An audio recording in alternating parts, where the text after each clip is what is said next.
Hey everybody, so today I had my alarm set for 4 a.m. I was going to go out and get a recovery run in before going to pick up Isla. And that's what I was able to do last week. Only today when the alarm went off, I was so tired. I was just so tired. I couldn't do it. I just couldn't do it. I knew that, being a recovery run, I wanted it to be easy, right? Go out for 50 minutes to an hour at a really slow jogging pace and treat it as a recovery run. But being so tired, it would not have been easy at all. So I reset my alarm for 6 a.m. and decided that I was going to try to get it in later this evening after Isla gets picked up. So right now, Isla and I are out for a little stroll. We're going for a stroll. I'm getting in some walking miles today while she gets in her nap. So it's a 2-for-1. It's 2-for-1. I get a chance to wake up my legs and she gets a chance to get a little rest. All right, I'm gonna let you go for now. I'm pushing the stroller through, a bunch of stuff. Here's baby. All right, I'm gonna let you go for now, like I said, and we'll pick up the conversation a little bit more later on today. So I think it was a good choice to wait and do my recovery run this afternoon rather than trying to force it, I should say, at 4:30, 5 o'clock in the morning when I was just so dead tired. So I feel like I made the right choice. I just got done running a park that's next to me. It's mostly gravel around the park, but it was pretty muddy. So now I'm headed down to an elementary school because right next to that is a dirt track that I like to run on. It too is probably going to be pretty muddy, but I'm going to try it out and see. If it is, that's okay. At least I tried. And then I'll pivot and find a different place to run. Well, let's go check it out together and see what we got to work with. I hope that it's dry enough that I can run, even if I have to, kind of dodge off a little here and there into the grass, get around some of the mud puddles. That'd be okay. It's not a speed day.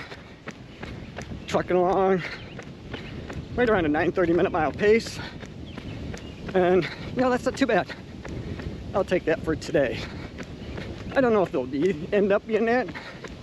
When it's all said and done, it might be a 10 mile pace, maybe 9:15, but it's going to be somewhere in that ballpark. All right, let's keep moving forward.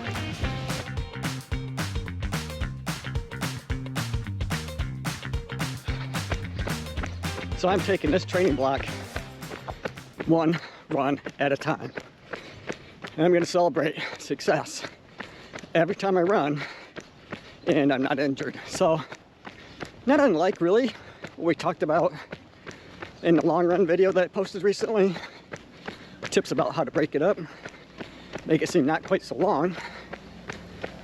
But one of those tips was to chunk it up. And so that's kind of what I'm doing. Kind of the same idea. It's just to chunk up this marathon block in very small bites. And in my case, it's one run at a time. So I'm not looking too far ahead. I'm not exactly worried about what I'm going to do tomorrow. Yesterday was a rest day. And then today is going to be recovery. So obviously I'm emphasizing rest and recovery this time around. And then tomorrow we'll see. We'll see what my body feels like. It might be a slow, easy pace. Today is slightly above a recovery. Or I might try to, put in a little bit of speed. Maybe a progression run or fartlek or some light interval, something like that. So, but I am not going to worry about that until tomorrow comes. And in the morning, when I wake up, I'll see how I feel, and I'm going to base it on that. who knows? I might even jump on my treadmill and go for that extra cushion that treadmill provides. It's a really inexpensive foldable treadmill, but one of the things I really do like about it is there's a lot of shock absorption. When I hit that belt, there's quite a bit of give. The downside is it doesn't have much in terms of range of speed. So I would know going into it that tomorrow wouldn't be a real high speed day if I chose to run on the treadmill. But it's all good. Every run counts. Every run counts when it comes to marathon training. It's about endurance. To get to endurance, you need consistency. And that's really what I'm going for. Try to stay consistent by staying healthy. Because really the only thing that has kept me from running consistently has been injuries. So we know what's causing it. Now let's see if we can do something about it. I hope you guys are off to a good start this summer. Whether you're training for a marathon or just out getting some miles in your shoes and enjoying the summer, whatever the case might be, I hope that it's really going well for you. Oh, and if you want, you can let us know how it's going in the comment section below. That would be awesome. One trip around the track, which is a 1/4 mile dirt track. Not too bad. 9:17 minute mile pace at the moment. So I might even slow it down a little bit from here and just enjoy the summer. Whew. It's about 80 degrees, so it's not as cool as I would like, but it's not up in the mid to upper 90s like it has been not too long ago, which in that weather I wouldn't have been able to run. No way. Like about running out here, like on this dirt track, or maybe, you know, the track out at my high school, is that I can take off my hydration vest and just leave it and then pick it up on the way around if I get thirsty. So that's just kind of a nice added bonus. It's not so much, you know, lightening the load. It is when I'm wearing that vest why I really get sweaty. Plus, there is a little extra weight when you have that vest on that's full of water. So being able to shed the vest, that's a good thing, I think. Although I guess there's something to be said for getting used to wearing it. And I do know from a past experience that, you know, when I was wearing my vest on my long run days, which you have to stay hydrated, at least where I normally run, I do, that on marathon day, I don't have a vest on. I'm not carrying that extra weight, and it's not making me extra sweaty. So I feel a little bit lighter and a little bit faster. Let's face it, any little boost of confidence I can get on marathon day, that's a really good thing. So I am really happy and surprised that this dirt track is in as good a condition as it is. There's really only one spot that has standing water. Other than that, it's really pretty nice to run around. Oh, feels good on my feet. My left foot, which is the one, of course, with the broken metatarsal bone.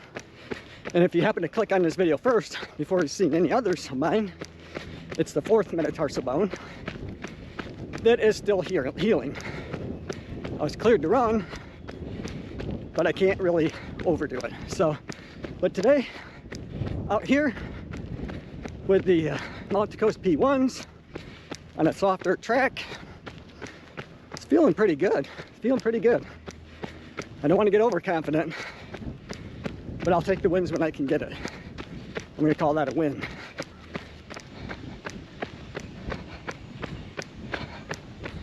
All right, so this workout has come to an end. Let me stop my Garmin. That's something I sometimes forget to do. Looks like I went 57 minutes. maybe just a tad bit more than that. You know, it felt pretty easy. Feeling okay today, so I'm rating it on my Garmin. If you guys don't have a Garmin device, after your runs, it asks you to rate them. And while this is saving, you know, I'll just say that I felt like it went really well today. Now, for me, like I said, the danger is to overdo it, because I did feel pretty good today. So tomorrow I'm really gonna work hard to dial it back, that's for sure. All right, I'm gonna have my watch scroll through and I'll give you the overall stats for today. Let's see, 6.25 miles. Whew, 9:08 minute mile pace. A little faster than I wanted. 57 minutes and 6 seconds. To round it out. All right, you guys. Hey, thanks for making it to the end of the video.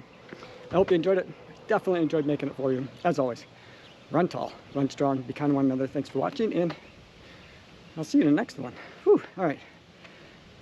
Isla is still here, so Kim is watching her. Well, I went out and got my run in, so I gotta go in and shower and spend a little more time with my granddaughter. Oh, that'd be a